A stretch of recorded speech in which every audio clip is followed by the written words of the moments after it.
So, Daniel, thank you very much for joining me, mate. No, great to see you. So the retirement living summit was a big hit. It was huge, 800 people, a lot of conversations on and off the stage. Is there anything that someone said to you on the ground that really stuck with you from the conference? Yeah, look, there were probably two showstoppers for mine.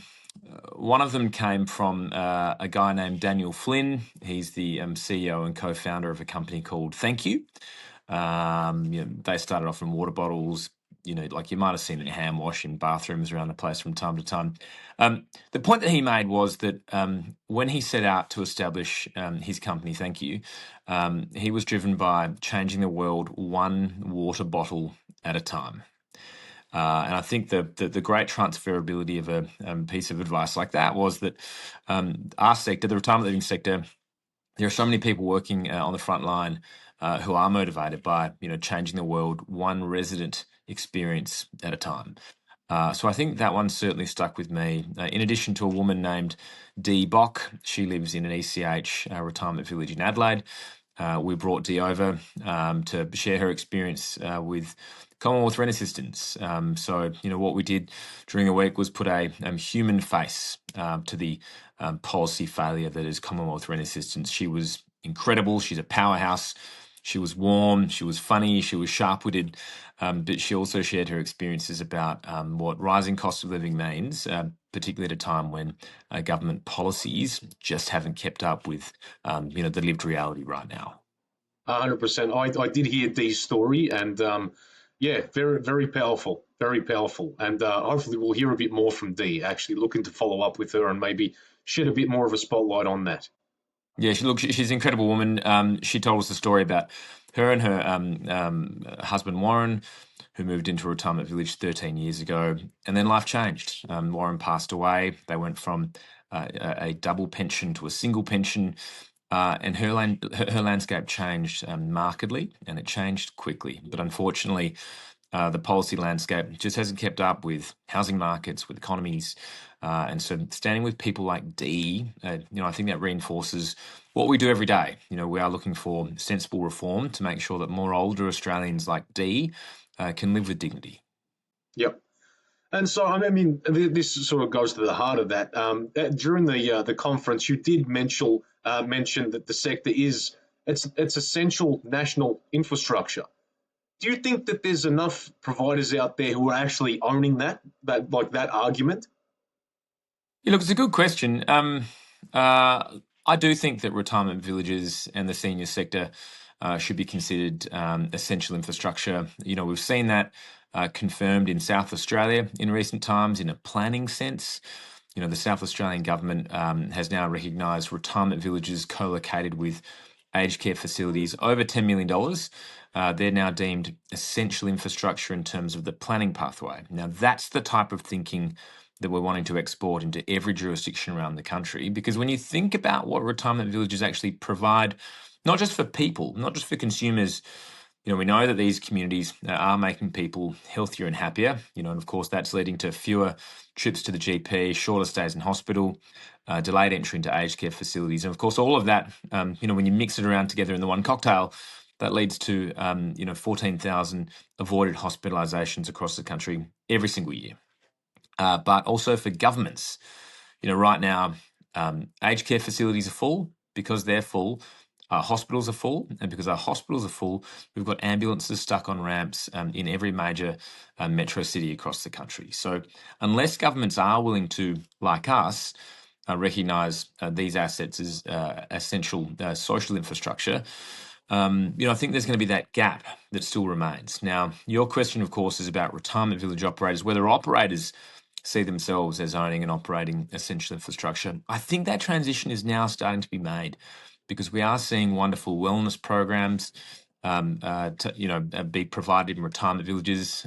What we know is that 8 in 10 retirement villages now provide care and support services, federally regulated care and support services. So that recognition, I think, is starting to now be seen through an operator lens. And the quicker that we can do that, the better for everyone.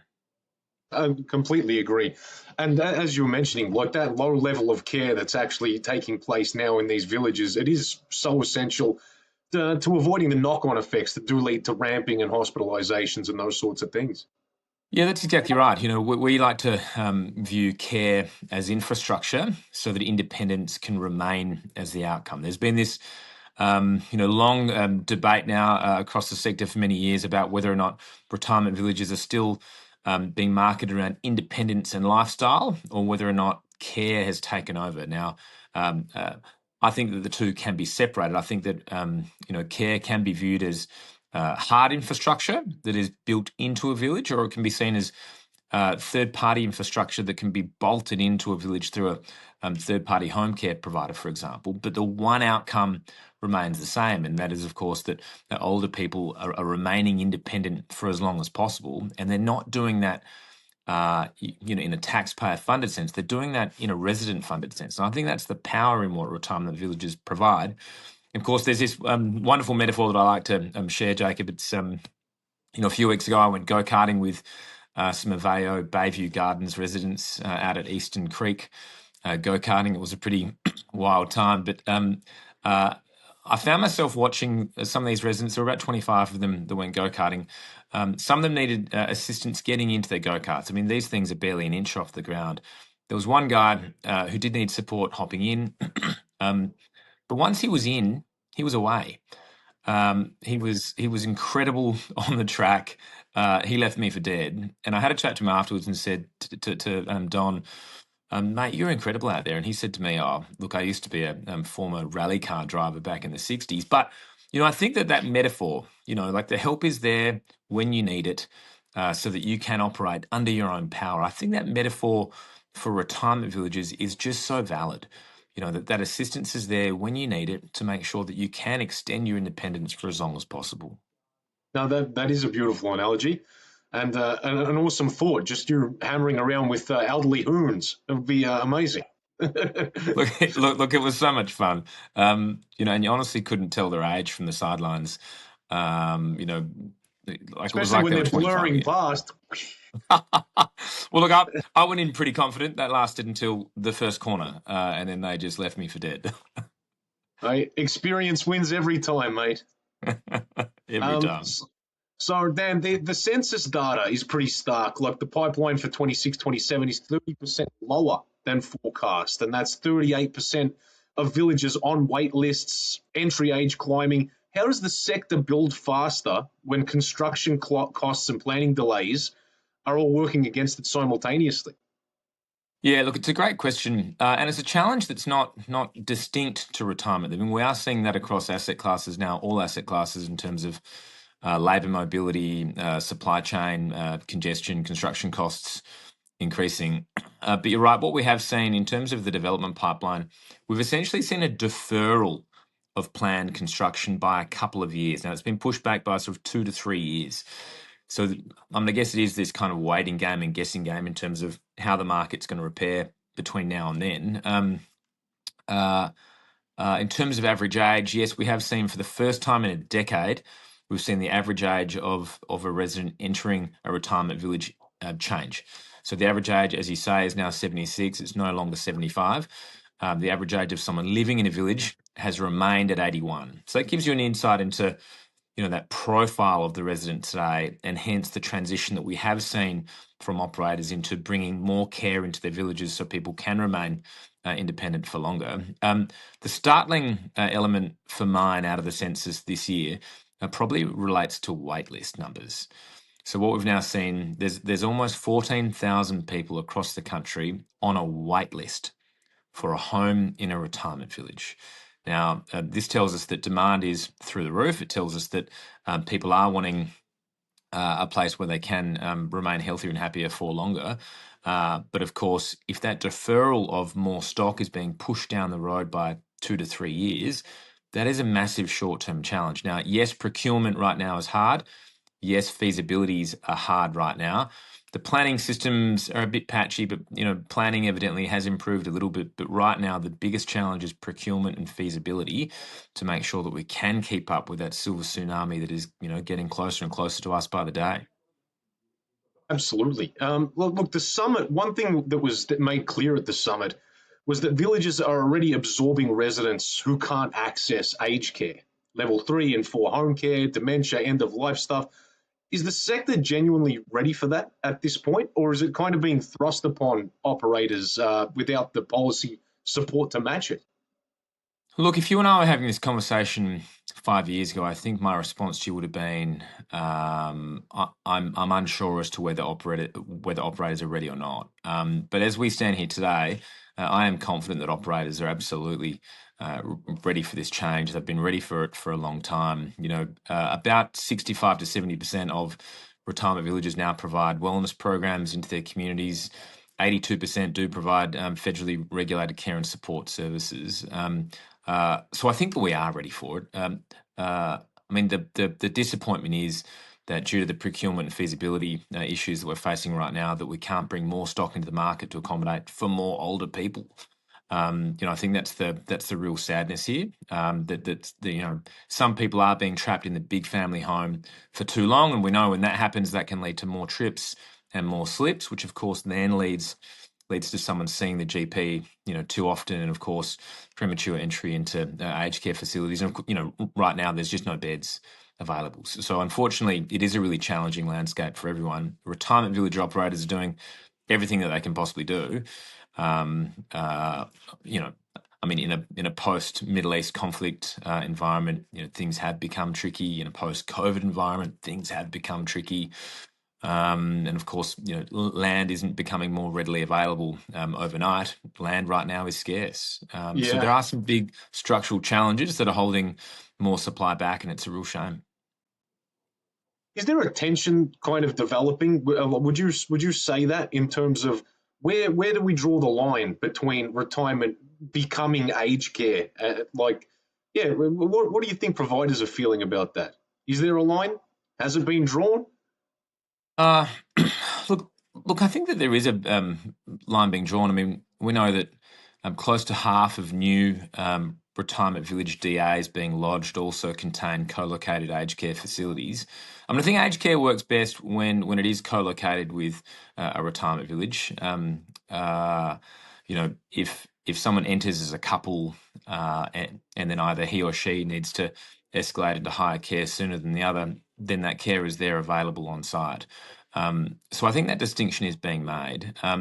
Now, I think that's a different question in the broader market about whether ordinary people understand the difference between a retirement village and an aged care facility. I think that tension still exists. I think that delineation still isn't known well enough. And occasionally we do come across government ministers from time to time who don't seem to appreciate that difference. That is a big frustration in a policy sense. But I think that it's probably not possible anymore to think about the future of aged care without considering the incredible value proposition of a retirement community, and hence that conversation about recognising these assets as essential infrastructure. Particularly, at that planning stage, to make sure that when governments show that appreciation of what these facilities are, then consumers at some point in time will absolutely understand that difference.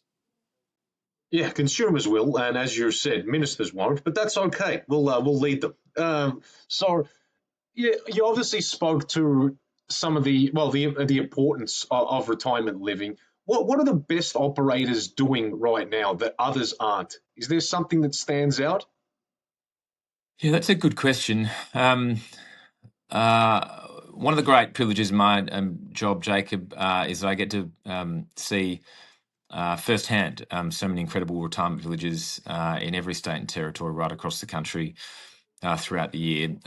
What I do love seeing is when operators have an intergenerational aspect to their sites, where they bring the local school in for, regular catch-ups and activities with residents.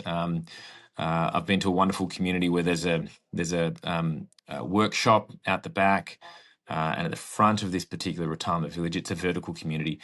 There's a commercial lease for an early learning centre. What these kids Amazing. do is look, it's incredible. These kids bring in their broken wooden toys, and then some of the residents go to the workshop out the back and they fix the toys for the kids. That brings the younger generation together with the older generation. I love seeing things like that. So whether it's initiatives that relate to intergenerational connectivity or incredible wellness programs that involve pools and spas and on-site allied health professionals, that's the future of retirement living, to make sure that that these people don't have to rely on a pretty unstable public health system right now, that they can get those services on site when they need it. Amazing. And to your point about the intergenerational care, I mean, I think for most people, when they envision what they would hope for themselves in the future, it would be something where you still have that level of community interaction and bringing the children in there. And I mean, the broken toys element and fixing it, I mean, just shows, so tangibly how much we rely on each other, the other generations, and how much we can help each other. Absolutely. And of course, the fundamental premise of retirement living is community, and it is social connection and interaction. Some research that we did a couple of years ago shows that compared to people not living in a retirement village, that residents are 41% happier, they're 15% more physically active, they're twice as likely to catch up with family and friends, they're 5 times more socially active, but most importantly, they have reduced levels of loneliness and depression. So at the same time that the World Health Organization has declared loneliness as a global public health concern, we have this amazing housing value proposition in every suburb right across the country, hiding in plain sight, keeping people healthier, happier, and connected for longer. Amazing. Is there a gap between what the award winners are doing and what the average operator can sort of realistically execute? That's a great question. Can we lift the floor? Look, I'm a cautious optimist. So I mean, I would like to think that we can absolutely raise the bar. Pessimist.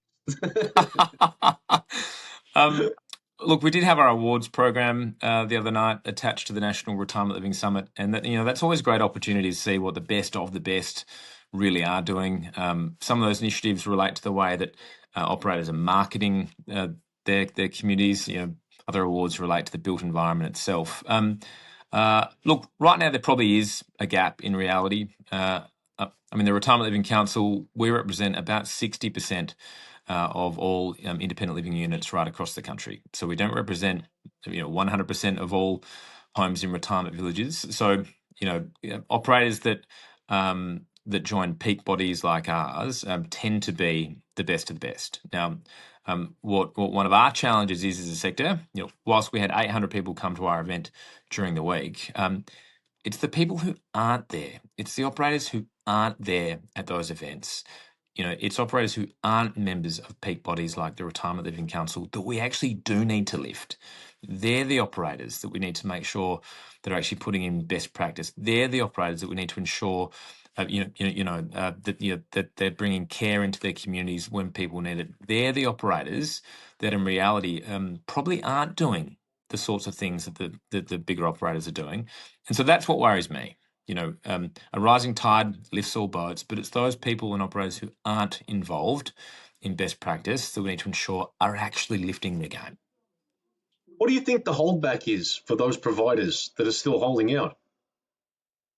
Yeah, look, I think over the last 20, probably the last 20 years, we've seen this transition from retirement living, where it was once all about real estate and the property play, whereas these days it's about providing that care continuum to ensure that independence is enshrined. So I think that there's probably a handful of operators still out in the market that do see it as a real estate play. The sector's not about that anymore. And when you have a look at the contract offerings these days, it's pretty clear, because what the census now tells us is that about 6 in 10 contracts, the exit fee, what a resident will pay when they leave a village, the exit fee is based on the ingoing price, and the operator is picking up the cost of refurbishment and reinstatement, and also any capital gains or losses associated with that particular contract. So what that now provides an incoming resident is total transparency, clarity, and certainty around what they will walk away with at the end. Now, for a lot of operators 20 to 30 years ago, those contract offerings weren't consumer friendly at all. Now, we have seen a massive transition in recent years, to ensure that contract offerings are fair, that they are reasonable, that they are transparent, because no operator these days wants an unhappy resident leaving their community. We all want happy residents. And of course, the census also revealed that the net promoter score for retirement village operators across the country is now 57, plus 57. And that puts Okay. us up there with your local GP, with your dentist in terms of trustworthiness and reputation. So, the majority of operators are doing the right thing. But what we need to ensure as a sector is that we are lifting that standard from the bottom up to ensure that every resident one day is having the experience that they deserve. So the next summit is Adelaide, your It home is. turf, I believe.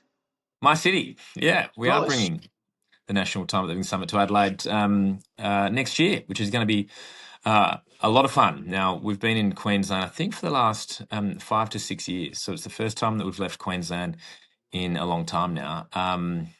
Adelaide's changed as well. I think the last 10 years in particular, Adelaide's landscape has really evolved. This city has grown up a lot, not just in a sort of metaphoric sense, but in a physical sense as well. There's plenty going on. So if you enjoy a good wine, there's plenty of local wineries within 30 to 45 minutes from the Adelaide CBD. Plenty of good steaks too. Look, there's some wonderful food, from the paddock to the plate. Cuisine in South Australia really is pretty high standard. So we're very excited about bringing this event to Adelaide next year. We had 800 this year in Brisbane. We've been breaking records every year now for the last 3 years. We'd love to see more than 800 come to Adelaide next year. If you've not been to Adelaide, or if you've not been to Adelaide in a long time, South Australia has changed, and we'd like to see you there next year to see it firsthand. I can vouch from Gather Round. Adelaide is a good time. Absolutely. Gather Round's a lot of fun. Live Golf has been a lot of fun in Adelaide the last couple of years. Yeah, look, Adelaide's really come to life. And so, is there anything that you hope the sector sort of moved with by the time we get there next year? What do you hope sort of becomes the new thing by the time we roll around? That's an excellent question. I'd like to think in a government public policy sense that by this time next year, the Commonwealth Rent Assistance reform conversation has moved. We're going to be working very closely with people like Dee Bock, who lives in that ECH village. What we're going to be doing is bringing retirement village residents associations together to ensure that consumers and operators, that they're singing from the same hymn sheet, because that CRA conversation, that is becoming such a big problem now. 3.2% of homes in retirement villages are eligible for Commonwealth Rent Assistance. 3.2%, because of these outdated purchase price caps that just don't make any sense in a contemporary housing market anymore. That's a big problem. We'd like to think that between now and then, that policy conversation has moved. When it comes to the sector itself, I think the industry is in a pretty good place right now. Particularly in the context of that care conversation, operators have shifted a lot. But what I would like to see is operators coming to Adelaide to see firsthand maybe what that market could benefit from some of the bigger operators in terms of injecting more supply into South Australia. I think that's a really important conversation for the sector to be cognizant of as well. Amazing. And lastly, what are the 2 or 3 things that you hope most operators took back to their organisation from this summit? Yeah, that is an excellent question. Again, Daniel Flynn from Thank You. He was frankly one of the most inspirational and talented speakers that I think I've ever listened to before. There were just so many pearls of wisdom that he left us with. But one of his points was that you can actually make a difference. Whether you're manufacturing a water bottle or some hand wash, or whether you're building and operating communities that house 200 older Australians, whatever you do day to day, however you do it, can genuinely make a difference. One water bottle at a time, one resident experience at a time. And so when I look at this sector, it is such an incredible sector because everybody actually works together. They share their good experiences and their bad experiences because there's enough room in this industry for everyone. This is a sector that I strongly believe in. It's a housing type that I strongly believe in. And what I love seeing was that real camaraderie and connection and collaboration over the last couple of days in Brisbane, because it's just such a great metaphor for this industry. We do work well together. We do collaborate together in the best interests of older Australians. So, look, it was a pretty uplifting, inspiring couple of days. We talked about finance, planning, care, policy barriers. We talked about what the hotel industry can teach us as a retirement living industry in terms of service and culture and that real concierge mentality. We spoke about refurbs and renovations of retirement villages, given that the average age of a village is about 30s. So it was a really great couple of days with some really important lessons. Yes, we had these conversations in the backdrop of a really bad federal budget that has pitted one generation against another. It's a budget that, in a very meaningful sense, deprioritised older Australians. But what I love about this industry is that we didn't come together to dwell on the negativity. We didn't come together to whinge and moan about how tricky things are right now, and they are. But the They industry are. came together to work on solutions to some of these really big challenges to make sure that we can get ahead of this curve to ensure that there are enough homes for older Australians as our population continues to age. I think that's the mentality we need, Daniel. Thank you very, very much for joining me today, mate. Retirement Living Council Executive Director, Daniel Gannon. Thank you, mate. My pleasure. Thanks, Jacob.